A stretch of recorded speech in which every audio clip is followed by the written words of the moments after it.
which is our Thanksgiving celebration.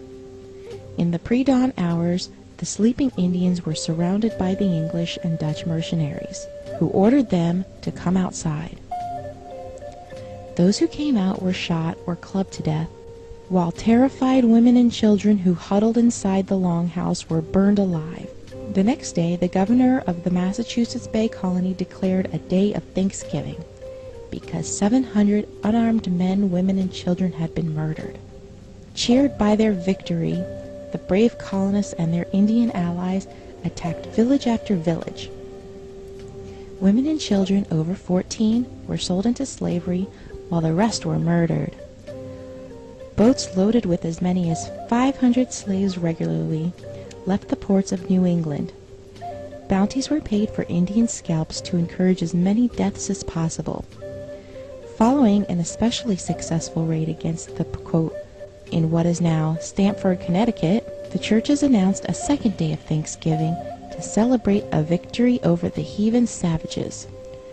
During the feasting, the hacked-off heads of the natives were kicked through the streets like soccer balls. Even the friendly Wampanoag did not escape the madness.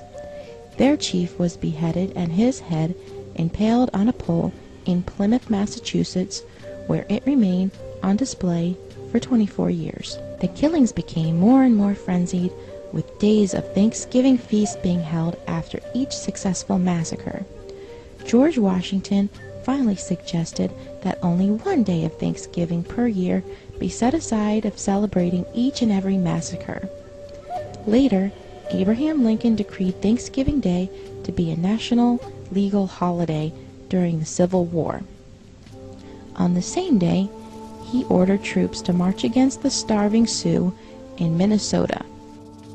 The story doesn't have quite the same fuzzy feeling associated with it as the one where the Indians and Pilgrims are all sitting down together at a big feast. But we need to learn our true history so it won't ever be repeated.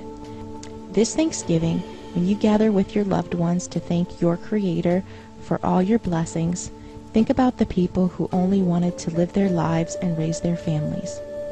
They also took time out to say thank you for all their blessings.